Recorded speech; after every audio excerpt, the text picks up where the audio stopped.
What's going on, guys? Just want to give a little update on the Polaris Jet Ski that I got last fall. I've been working on it for a couple weeks this spring. Did quite a few things. It was a little frustrating at times, but glad to finally get it going. I got to start up out of the water just in the garage here, but I want to test it in the river and see how it runs in the water.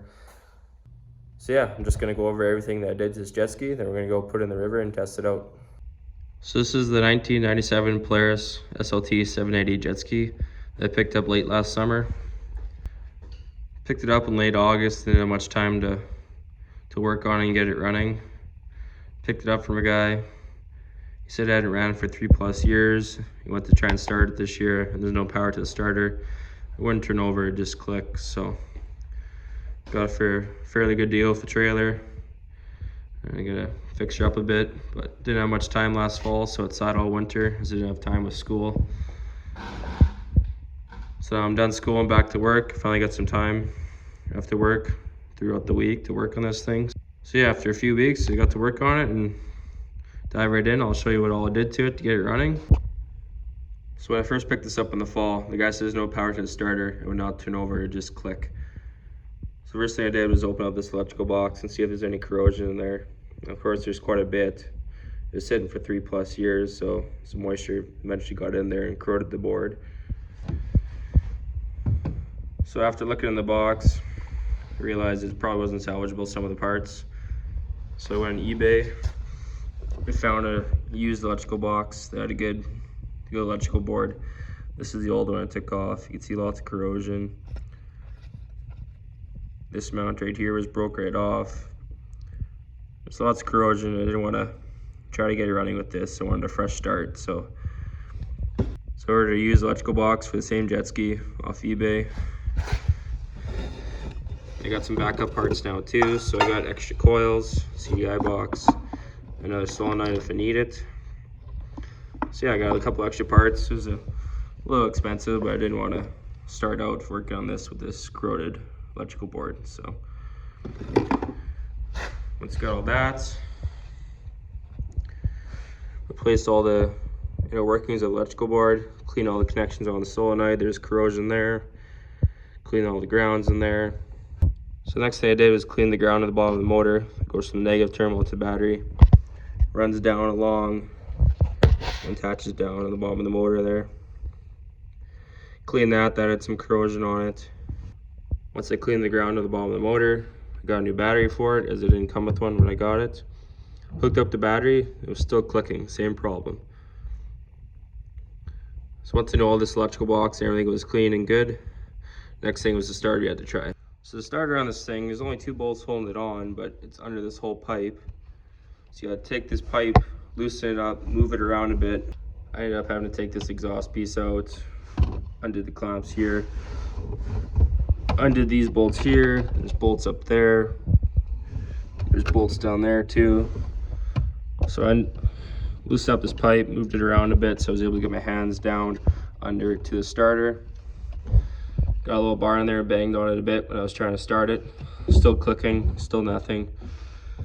Says all right, starter's probably bad.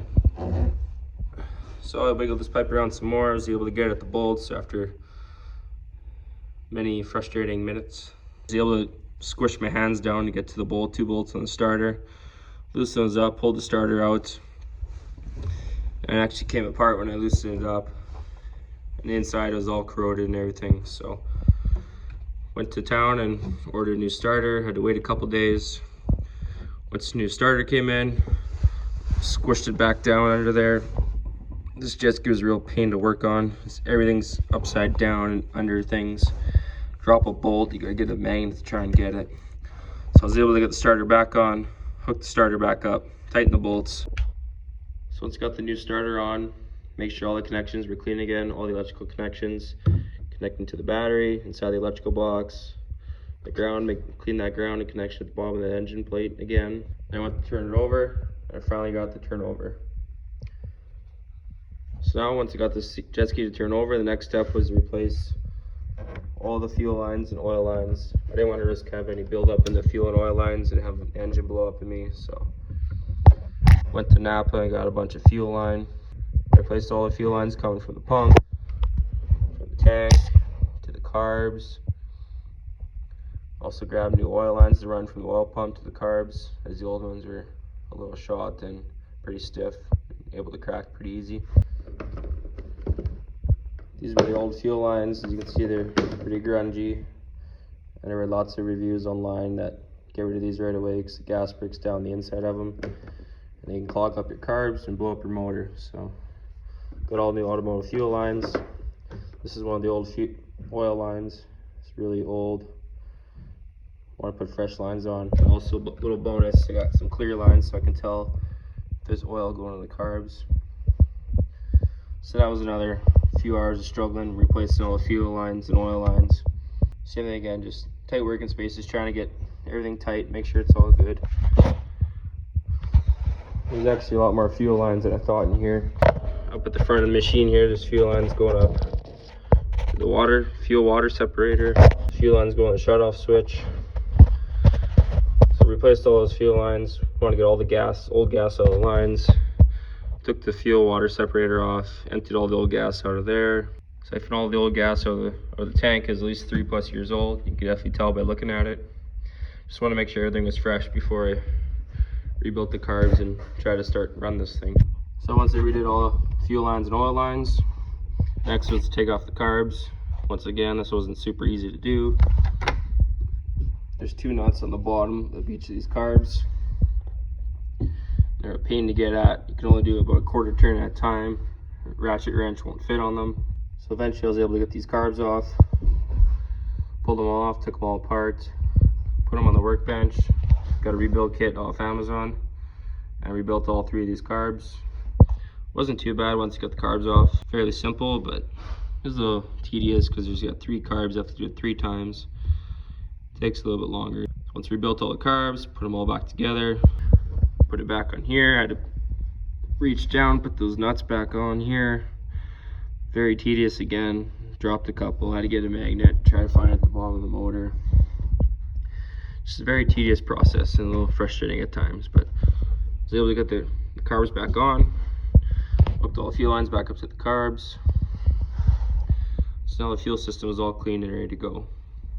So after a few weeks of work, lots of frustrating hours working on this thing, I was finally able to get everything all buttoned up. I greased all the connections in the electrical box. Also put the electric grease on the seal around the electrical box, just trying to make sure no moisture got back in there and corroded that new electrical board. So all electrical connections were clean, the whole fuel system was all done, all rebuilt and cleaned. Starter was tight and I had to reassemble. This pipe was a kind of a pain to get back on. Reassembled everything, put in some fresh spark plugs. Put some fresh fuel in the tank. I mixed the first tank 50-1 just because this motor has been sitting for so many years. I want some extra oil in there, just provide some extra lubrication so nothing seizes up right away from sitting for so many years. So I got all that work done, everything is fresh and ready to go, ready for a start. Started up in the garage. Took a little bit of the choke on just to get fuel throughout the whole system, but finally fired on the trailer here in the garage. Now it's ready to go take out to the river and we'll do a little run test in the water. I was going to hook the hose up to it, but I might as well just take it to the river and we won't have to worry at all about it overheating. Just want to back into the river deep enough so you get cooling and water flowing through the system. Keep the engine cool. Just going to let it run on the trailer. Check for any leaks. Check to make sure all the fuel lines, oil lines are on tight. Nothing's going to leak or fall off. All the hose clamps are tight. Just do a general check over the whole machine before I take it to the lake and go for the first ride on it. So we just got this all back together. It's ready for the first little start.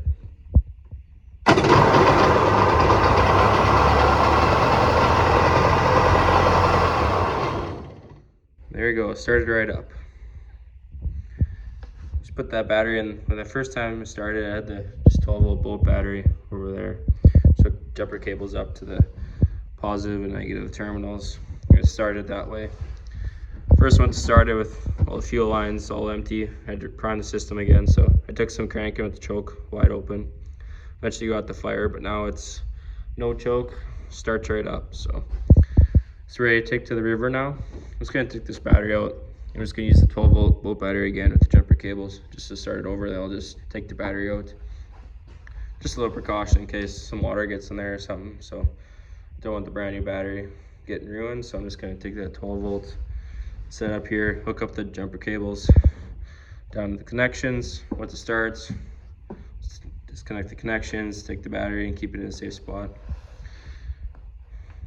There shouldn't be any leaks or anything. I just want to be a precaution because it's an expensive battery and I don't want to buy a new one right away. So other than that, she's ready to go. Take to the river and do a little run test in the water. So stay tuned for the reveal in the water.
Well, finally got her going. A couple weeks of work. We're doing all the electrical, rebuilding the carbs and everything. She's finally alive. Just backed her down to the river here.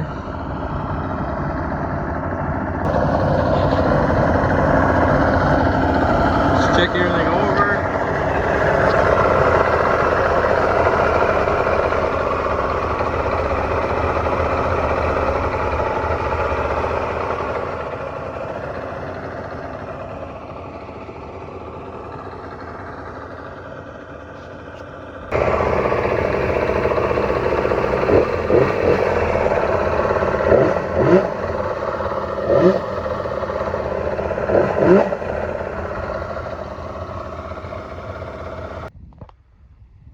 Well, 10 months later and she's alive. Brought to the river here to run it for a bit in the water. She's finally running. Ran for quite a while, checked for any leaks, everything seems to be good. No fuel leaking, oils in the lines, no water leaks anywhere. Yeah, pretty sick, it's finally running. I'm glad. It's a long and frustrating journey. Next step is take it to the lake and see how it does in the lake. Well, time to pull it out and bring her back home.